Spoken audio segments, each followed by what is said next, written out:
Bismillahirrahmanirrahim. Assalamualaikum warahmatullahi wabarakatuh. Nah, gimana kabar Anda sekalian? Sehat semua? Alhamdulillah sehat semua. Ini masih banyak yang belum join Meet. Ini terkendala jaringan apa gimana? Kita semua 22 orang.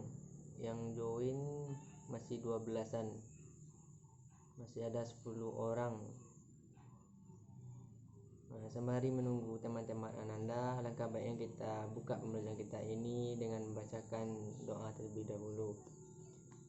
Bismillahirrahmanirrahim. Rabbi zidni ilman warzuqni fahman wa amalan mutaqabbalan. Amin. Nah, silakan Ananda sekalian mengisi absen terlebih dahulu. Absen yang sudah Bapak kirim di link Classroom dan WA juga Bapak sudah kirimkan. Silakan mengisi terlebih dahulu. Bapak kasih waktu 15 menit ya pengabsenan. Iya, sudah bisa kita mulai pelajaran kita? Baik. Pada pertemuan kali ini sesuai RPS yang Bapak kirimkan minggu lalu, kita akan membahas yaitu kaidah-kaidah usuliyah. Ada beberapa kaidah-kaidah usuliyah yaitu amar, nahi, am, khas, masik, dan mansukh. Pada pertemuan kali ini kita akan membahas beberapanya yaitu amar, nahi, dan am. Nah, siapa yang sudah membaca materi tentang amar, nahi, dan am? Nah, yang pertama itu amar. Siapa yang bisa menjelaskan apa itu amar? Ya, silakan Udin. Apa itu amar? Iya, tepat sekali. Amar itu merupakan suatu perintah atau menurut bahasa merupakan suatu perintah.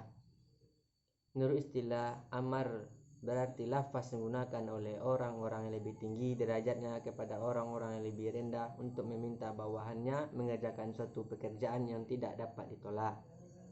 Maksudnya yaitu perintah, bentuk perintah dalam Quran yang berarti tuntutan Allah kepada manusia yang dituju untuk mengerjakan perbuatan yang diperintahkan oleh Allah Subhanahu wa taala.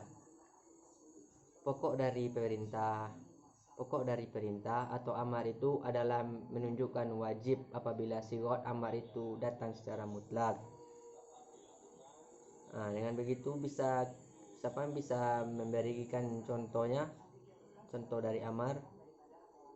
Iya, tepat sekali. Itu contoh dari amar bisa mengajak orang. Contohnya kita mengajak teman kita untuk melaksanakan sholat ke masjid, kita mengajak orang untuk berpuasa Ramadan, atau menganjurkan teman kita untuk mengenakan hijab. Itu merupakan suatu bentuk dari amar. Dan dalam Al-Quran contoh dari amar yaitu terdapat pada Quran surat Al-Isra ayat 32 yang berbunyi la taqrabu zina innahu kana fahisatan wa sa'a sabila. Dan janganlah kamu mendekati zina, sesungguhnya zina itu adalah suatu perbuatan yang keji dan suatu jalan yang buruk. Nah, bisa kita dilihat di dalam Quran.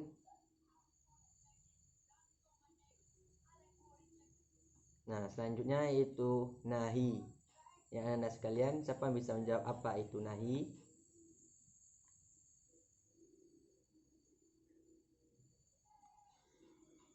Iya, tepat sekali. Nahi itu menurut bahasa itu larangan. Sedangkan menurut istilah itu suatu lafal yang menunjukkan suatu tuntutan untuk meninggalkan suatu yang dikerjakan dari atasan kepada bawahannya. Jadi nahi adalah suatu larangan yang harus ditaati yang datangnya dari atasan kepada bawahan, yakni dari Allah Subhanahu wa taala kepada hambanya. Dengan demikian, jika suatu perbuatan itu dilarang, maka suatu saat itu juga harus segera ditinggalkan dan tidak boleh dilakukan sepanjang masa. Menurut jumhur ulama, berdasarkan kaidah, apabila tidak ada dalil yang memalingkan nahi, maka tetaplah ia menunjukkan hukum haram. Misalnya janganlah sholat ketika mabuk, jangan dekati perbuatan zina. Bisa kita lihat contohnya dalam Quran surah An-Nisa ayat 43.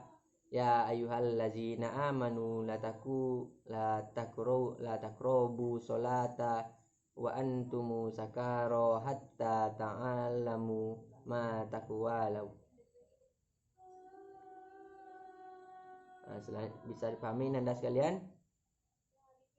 Alhamdulillah. Bisa selanjutkan.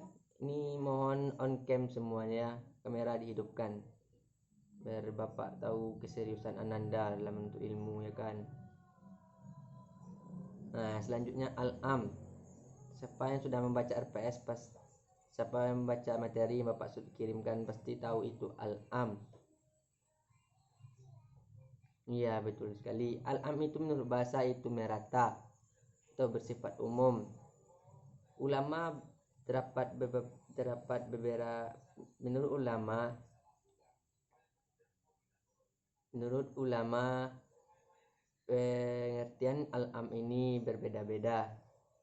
Para ulama berpendapat ada yang berpendapat al-am adalah lafaz yang menunjukkan pada dalil asal bentukan bahasanya mencakup semua perorangan yang bisa dipercayai maknanya tanpa batas kualitas dan kuantitas.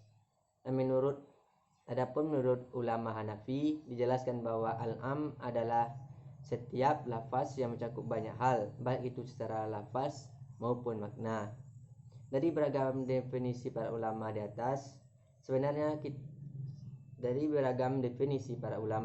kita bisa menarik kesimpulan bahwasanya al-am adalah kata yang mencakup pengertian yang tidak terbatas. Contohnya yaitu terdapat pada surah Al-Asr, yaitu wal asri innal insana lafi husri. Demi masa sesungguhnya manusia itu benar-benar dalam kerugian. Maksudnya setiap manusia siapapun itu berada dalam kerugian.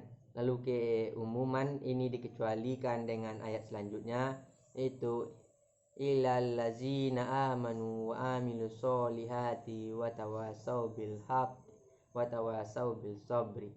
Kecuali orang-orang yang beriman dan mengerjakan amal soleh dan menasehati supaya mentaati kebenaran dan menasehati supaya menetapi kesabaran. Bisa dipahami Anda sekalian apa yang sudah Bapak jelaskan? Kalau ada keraguan silakan tanyakan.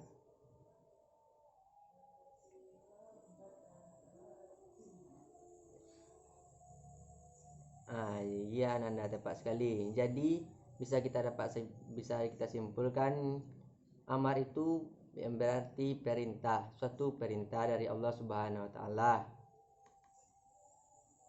Dan nahi berarti larangan dari Allah Subhanahu wa taala kepada hambanya. Dan selanjutnya al-am, yaitu yang berarti merata atau umum atau mencakup tidak terbatas. Masih ada yang ragukan Ananda? Ya, jika tidak ada yang ditanyakan, Bapak akan memberikan Ananda tugas pribadi ya, bukan kelompok. Silakan Ananda cari contoh amar, nahi, dan am dalam yang terdapat dalam Al-Quran. Minggu besok Bapak tunggu, nanti Bapak kirimkan link pengumpulan tugasnya ya. Baik Ananda, mungkin sekian pertemuan kita pada pertemuan kali ini. Buat pertemuan berikutnya kita akan melanjutkan kita masih membahas kaidah-kaidah usuliyah, yaitu tentang khas, nasikh, dan mansukh. Jadi Bapak harapkan Anda sekalian membaca materinya yang sudah Bapak share di GCR dan di grup WA. Dan pertemuan besok Ananda sekalian mengumpulkan tugas resume, jangan lupa Ananda. Ya, baiklah, sekianlah pertemuan kita pada hari ini.